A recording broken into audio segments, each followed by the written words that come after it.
টানা বৃষ্টিতে আসানসোলের ৩টি জায়গায় গারুই নদীতে তলিয়ে ও জলে ভেসে গিয়ে শুক্রবার ৩ জনের মৃত্যু হয়।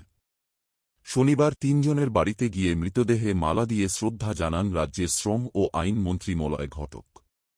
৩ জনের পরিবারের সদস্যদের সঙ্গে কথা বলে মন্ত্রী তাদের পাশে থাকার আশ্বাস দেন। প্রসঙ্গত, বৃহস্পতিবার বিকেলের পর থেকে লাগাতার বৃষ্টি হচ্ছে আসানসোল শহর তথা গ্যাটা শিল্পাঞ্চল জুড়ে। এই বৃষ্টির কারণে আসানসোল শহর জলমগ্ন হয়ে পড়ে।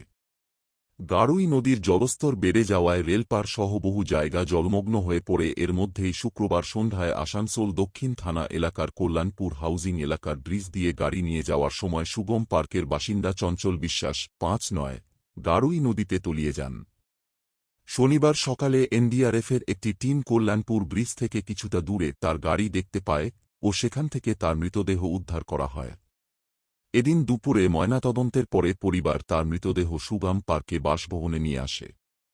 মন্ত্রী মলয় ঘটক তাকে শ্রদ্ধা জানাতে তার বাসভবনে যান।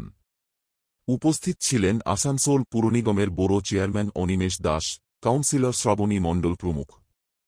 একইভাবে আরও দুটি পৃথক ঘটনায় আসানসোলের রেলপারের ডিপোপাড়ার রোহিত রায় নামে এক যুবক শুক্রবার সুকান্ত পল্লী এলাকায় অস্থায়ী সেতু থেকে পা পিছলে গারুই নদীতে পড়ে যায়। শনিবার সকালে তার দেহ উদ্ধার করা হয়।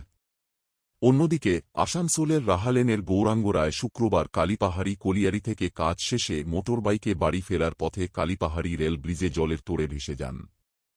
শনিবার তারও দেহ উদ্ধার হয়। এদিন বিকেলে ও সন্ধ্যায় মন্ত্রী মলয় ঘটক দুজনের পরিবারের সদস্যদের সঙ্গে দেখা করে সমবেদনা জানান ও মৃতদেহে মালা দিয়ে শ্রদ্ধা জানান। মন্ত্রী ৩ জনেরই পরিবারের পাশে থাকার আশ্বাস দেন। ৩ জন মানুষকে আমরা আসানসোলবাসীকে হারিয়েছি। একজন তো আমি ভিডিওতে দেখলাম গাড়ি করে যাচ্ছেন, তাকে বারণ করা হচ্ছে গাড়িটা নিয়ে যাবেন না, নেমে যান নেমে যান। তার সত্ত্বেও তিনি গাড়ি নিয়ে গেছেন এবং সেই গাড়িটা নদীতে টেনে নিয়ে নদীর জলে টেনে নিয়ে আরেকজন সেলফি তুলতে গিয়ে মারা, আরেকজন মোটর সাইকেলে মারা, আমি যেটা শুনেছি।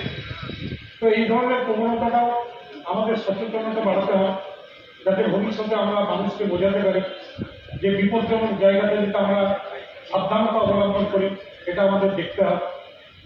আমি বক্তব্যকে দীর্ঘায়িত করছি না।